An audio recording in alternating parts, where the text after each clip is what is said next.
What's going on, y'all? It's your boy CK, and we are coming off of a win finally against the Brooklyn Nets. We had a pretty good, solid show out in Brooklyn, like I say every time, especially in the last game we played against them. This is our home away from home as we beat the Nets for the third straight time this season. Now, before we get into the highlights, Mr. Trey Burke got some minutes for the first time since we signed him a few nights ago, and here's what he had to say about running the pick and roll with Kristaps Porzingis. I think me and KP playing really well off of each other for that being the first time.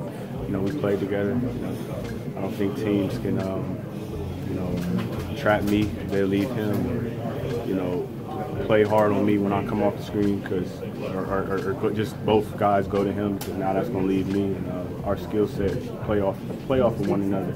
Willie got in there. He played really well for the time that he got. It was just a good win altogether for us. Now, with that being said, we are moving straight into the Brooklyn and New York Knicks game in Barclays Center. Now, we saw Jarrett Jack starting the game. Jarrett Jack played an okay game today, but you can see his minutes were cut because Frank Ntilikina went out there and almost had himself a triple-double, as well as Trey Burke, who got some minutes. There was a point there where it was Jarrett Jack coming off the bench for Frank Ntilikina, and when Frank Ntilikina was brought to the bench, Trey Burke came out, and instead of bringing out Jarrett Jack to end the first half, Ntilikina came out and played some solid minutes for the New York Knicks. Now, let me tell you, when he almost had a triple-double. He had a double-double tonight with 10 points, 10 assists. Also had 2 blocks and about 7 rebounds. It was a great overall performance by Frank Ntilikina. So we're going to jump into tonight's game, and it's the second quarter. Look at Frank Ntilikina, hitting that 3 off of a beautiful screen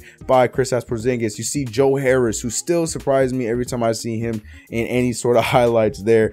Ntilikina getting this shot over with Kristaps Porzingis, getting the pass over to Kristaps Porzingis with the beautiful shot. We got a Willie Herman-Gomez sighting who was able to get the assist to Trey Burke. Now, Trey Burke, I say this very loosely. I don't mean this as an insult, or I'm not saying, that Trey Burke is going to be that guy, but Trey Burke's play, it's very, very, very identical to the play of Allen Iverson. The way he just looks out there on the court. I mean, it might be the cornrows, it might be the fact that they're about the same height, but when I see Trey Burke out there, his jump shot and just the way he moves on the court is very, very familiar, and it's very cool to see, us having a little bit of a bootleg Allen Iverson on our team. Hopefully, if he pans out to be that 9th overall pick that he was and shows up and might even be a starter for this team, the way it's looking, that'd be pretty cool. But let me not get too ahead of myself. Until then, Jarrett Jack is our starter, and Ntilikina was our best point guard in today's game. Points and PER don't lie. Look at KP making that spin move there. Jarrett Jack, again, wasn't playing very many minutes. You saw Courtney Lee there with the shot, didn't get fouled. Jarrett Jack getting the foul there. I got him mixed up. That was the play I was looking for. Beautiful pick by Kyle Quinn, getting the wide open mid-range shot for Courtney Lee. Look at the move there. Kristaps Porzingis, especially today, proved why he is #1 in blocks, with Caris LeVert hitting that beautiful 3. Then a few plays later, shooting a free throw, missing the free throw. Caris LeVert is by far one of my favorite players in the league, along with this guy, Michael Beasley. Courtney Lee there letting his fatigue show, missing that fast break layup. And we're just zipping through these highlights. Ntilikina with the beautiful pass to Kyle Quinn in the paint. Look at Carroll getting out to a wide open Allen Crabbe. Now, the end of the third here, the Nets were trying to make a little bit of a drive, and look at that beautiful pass from Kyle Quinn to Dougie McBuckets. Fade away, buzzer beater for DeMarre Carroll. Now, in the fourth quarter, things were looking beautiful for us. Ron Baker making that beautiful shot. He had a few good buckets here in this quarter as Ntilikina took over the show. Beautiful transition 3 there for the young rookie. Shot there by Jared Allen. Not able to finish. Ntilikina with the rebound, and he gets the pass down to my boy Michael Beasley, who put the nail in the coffin in this fourth quarter. Michael Beasley scored majority of his points here in the fourth quarter. Great try to stop Jared Allen there. Look at Ntilikina going to the hoop and getting the pass over to Michael Beasley, who picks up the and 1 layup there in the paint. Joe Harris once again getting the 3-point ball that we just would not expect from him. Well, to me, I get, oh, look at KP getting that block there and the and 1. No foul call, excuse me, Michael Beasley did that.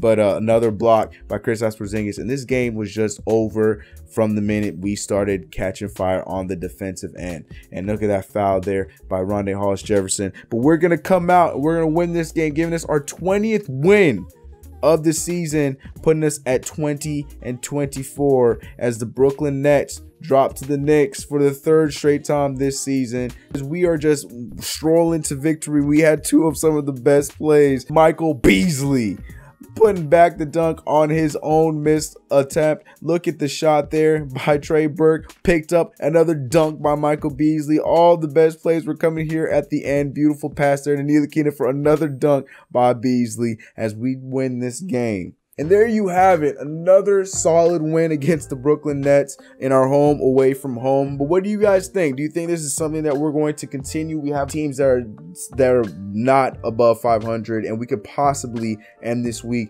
going to 23-24 if we are able to win these games on the road. These are against teams that are not in the playoffs and are on the Western Conference. But it comes down to us playing defense and playing the way that we know we can play. I'm feeling pretty confident. I think that this is a week that we can sweep and get wins every single game we play. But I need to hear from you guys on what you guys think about this coming week. Do you think we will be able to win against Memphis, Utah, and the Los Angeles Lakers? Let me hear it in the comments below. And we got this win. Let's go out there 20-24. Much love, everybody.